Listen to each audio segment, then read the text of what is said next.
Hey guys, Jocelyn here. I do feel I should apologize in advance if my voice is a little different for this tutorial than usual. Allergy season is in full swing here and I am really suffering with it. So please bear that in mind and be patient with me if I'm a little bit hoarse. But anyway, in this video we'll be making this very fun little easy dangle earring with a wire swirl motif in it.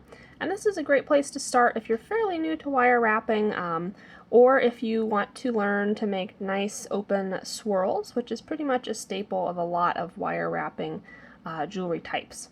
I do have a list in the description section below of all the tools and materials I'm using, as well as where you can purchase those. But let's go ahead and talk about wire and beads that you'll need for this. So for beads, I'm going to be using these two kind of circular but flat shaped beads with a coppery golden dipped edge. I believe I got these at either Michael's or Joann's a while back. You don't need to have this exact thing though. Any kind of bead will work as long as it is approximately this size. And let me just, sorry about that noise. Let me just show you how big they are. They're about a little under 1 centimeter, or if you're not using metric, about 3/8 of an inch. So anything, any shape really will work as long as it's got a hold on the center and it's roughly that size. You'll also need some wire. We're going to be using 3 different gauges. You're going to need 20 gauge, 18 gauge, and this one isn't labeled, but it is 26 gauge. All of them are dead soft round. I'll be using brass from Rio Grande just because that matches my bead, but you can use whatever you want. And if you want to get these exact things, this is the item number. You can just go to riogrande.com, type in that item number. This one is 130503 to get that exact thing. But again, you can use silver, copper, brass, whatever you want, as long as it's 18 gauge, 20 gauge, and then you'll also need some 26 gauge. So to get started, let's go ahead and cut some lengths of wire. I'm going to take the 20 gauge first, and you're going to need 2 pieces of 1.5 inches, and that is going to be just about 4 centimeters for those of you using metric. So I'll just do one piece there and then cut the other one to match it. And then for your 18 gauge, we're going to use a slightly longer length of 2 inches. And that is just about 5.5 centimeters.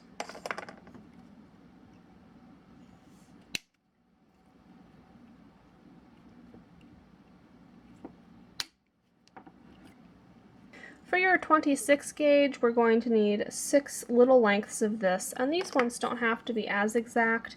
I'm going to do about 1.25 inches, but again, these ones don't have to be quite so specifically cut. We just need 6 pieces of them.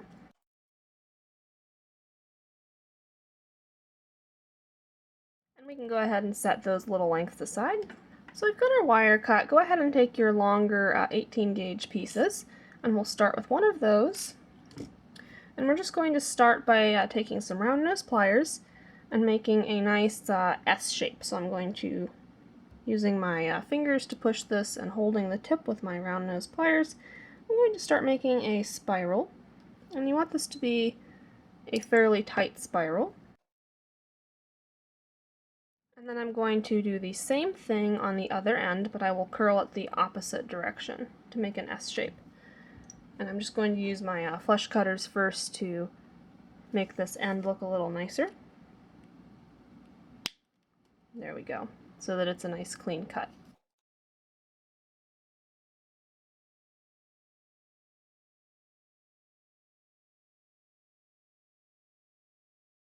So you have something like this, and what we want to do now is kind of compress this so it's more of a figure 8.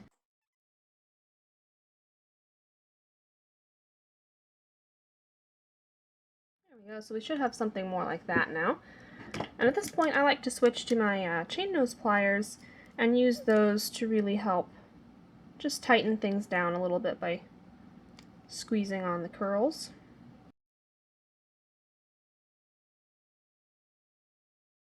And you may notice I made one swirl slightly larger than the bottom one. That is what you want.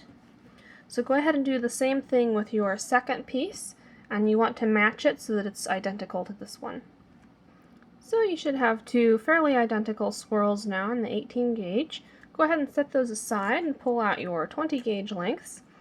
And I'm just going to get the ends flush with my flush cutters here. There we go. And then we're going to do the same thing with one of these, making a S-shaped swirl. So again, going right on the end here. I'm just going to start a little swirl going on.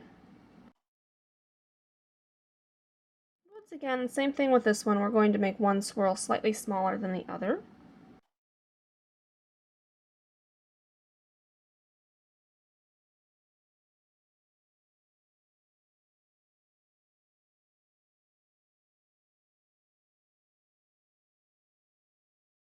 At this point, we're going to pull out our larger swirl and kind of compare it with the smaller one to make sure we have the right size. So what we're going to do is reverse these so that the larger portion on one is over the smaller portion on the other. And you're also going to flip them so that you see how both these swirls are going to the left. We want one of them going to the right, and we're going to lay the smaller one on top of the larger one. So it's going to look something like this. And we want to have happen, if I can hold this so you guys can see it, we want to have this swirl, the bottom of this swirl here, hitting right here, the top of this swirl here. And then we also want this bottom portion on both to be flush like that. So looking at it, that means that I need to bring this top one down a little bit.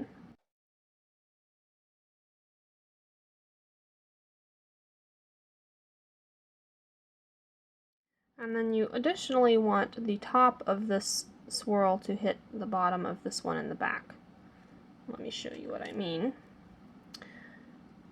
So basically you want them to line up so that you can put the bindings on at the right places. You can see we have a binding here, here, and here. So our swirls need to line up accordingly. So now that we have that nailed down, go ahead and make another of these with your second piece of 20 gauge wire, and as before you're going to try and match it exactly to this one. So we've got all our swirls made now. Let's go ahead and take one of each, so one of the large ones and one of the small ones, and we're going to start binding those together. So first, take out all your little pieces of 26 gauge that we made. I'm just going to hold all 6 of them together, and taking my chain nose pliers, I'm going to go roughly in the middle and put in a nice tight U-shaped bend in all of them. And that will help speed things up as we go. Just set this little stack to the side. We'll be pulling from it as we go. I will take one piece and your swirls and go ahead and arrange them. They need to be like this. So large to small, and the swirls are going opposite directions.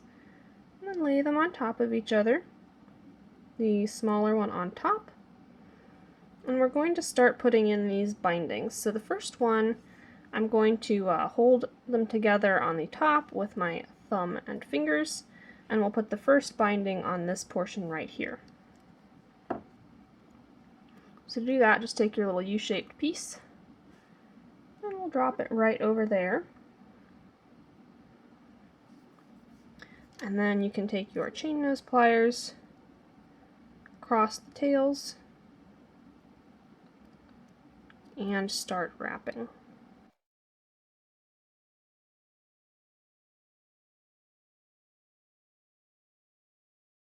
And I like to go until I have at least 4, and I want to end with the little wire ends either on the back or headed towards the back so that they don't show from the front.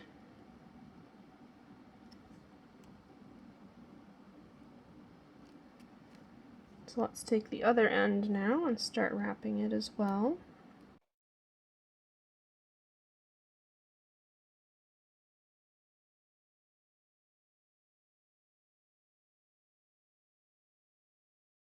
So we have something like that. And at this point you can kind of wiggle it into position. This is going off to the left a little more than I want, so I'm just going to take the top piece and kind of pull it so that it's more centered on top of the bottom piece. And then we want to finish up the ends here. And since we're going to have something dangling from the bottom, like this, we want this swirl to be slightly offset so there's a space right at the bottom for this wire to go around here.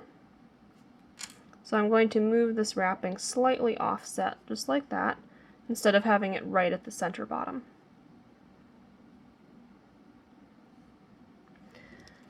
And then with this end, it's just the right length. I'm going to just tuck it around the other side and secure it with my chain nose pliers by pushing it down real tight. You can always check with your fingers for any rough edges that might catch on anything.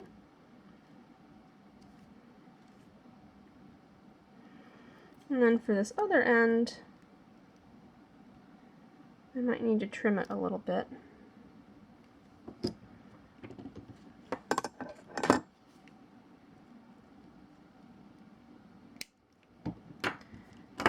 And once again, just smushing it down with your chain nose and back to the front. So that's what we're looking at. And now our next wrap is going to be in the middle here. We want to connect these two swirls just here. So as before, take another of your little U-shaped pieces and we'll just drop it right over here. So it's over both of those wires. And once again, with your chain nose pliers, just cross the ends, and then you can start binding it together.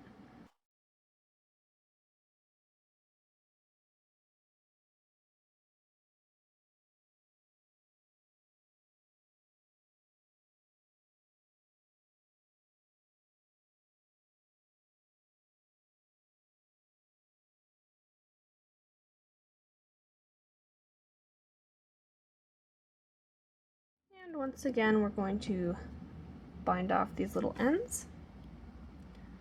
I'm just going to trim it pretty close and use my chain nose pliers to push the end down up against the other wires here. Alright, so we've got two of our three bindings in. The last one is going to go right here. And let me just tweak this around so that that will fit in nicely.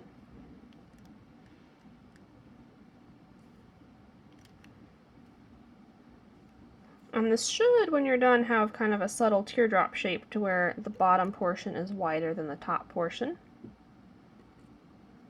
So taking another of your U-shaped pieces, we'll just drop it right over there.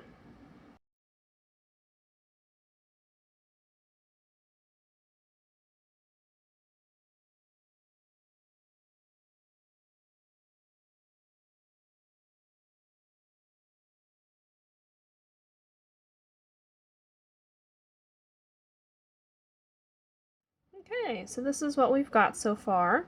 We have made one of our little swirl pieces. And go ahead and make the second one just like this with your two other swirls. We're going to do the same thing.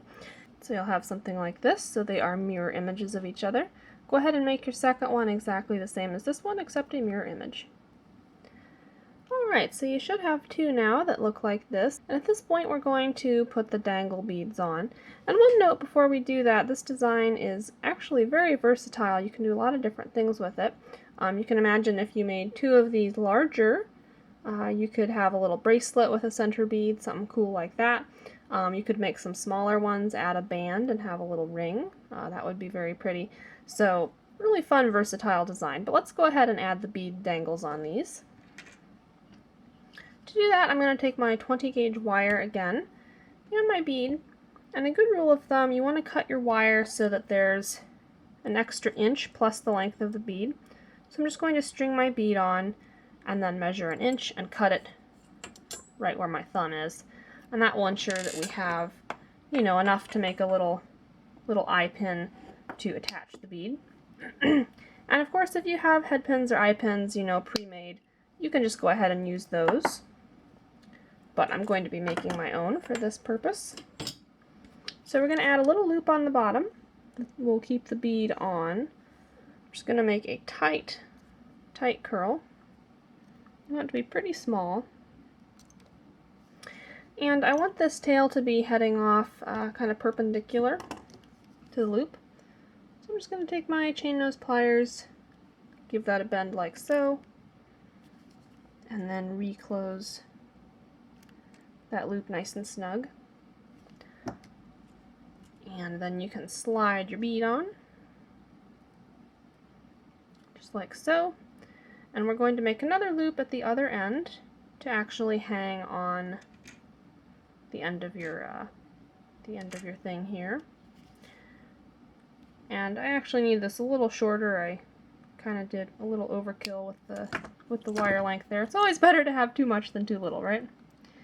So I'm going to make a slightly larger loop this time.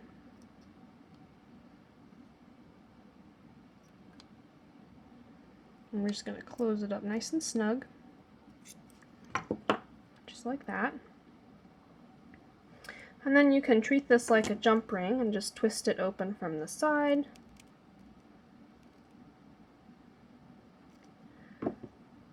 And put it on. And then we'll twist it closed again. Same deal again, kind of like a jump ring. So there you have that. And go ahead and do that on your other one. And then all that's left to do is put on an ear wire. You can use whatever style of ear wire you like. I'm going to go ahead and use some French hooks. And I do have a ton of tutorials if you want to make your own on all different styles of ear wires. I will put those, you can click the little gray like lowercase I in the upper right hand corner to see a list of some of those if you're interested in making your own ear wires. But I'll just go ahead and use this French hook I already made. And we'll just hang them on right here like this.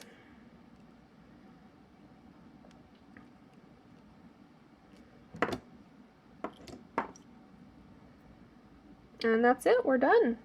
Short and sweet, hopefully not too difficult. I do hope you guys enjoyed this quick little tutorial and found it helpful. Please let me know in the comments section below if you did, and also if you had any questions, ran into any issues. And if you haven't already, please subscribe. I do have more tutorials coming out and you want to make sure you don't miss out on those. And as always, if you could take a moment to check out my Etsy shop and Facebook page, the links are in the description section below. Sales from my shop do help me to keep making these free instructional tutorials for you guys, so if you could take a moment to check that out, I would really appreciate it. But again, stay tuned for more tutorials. Hope you guys are having a great start to your summer. Happy crafting!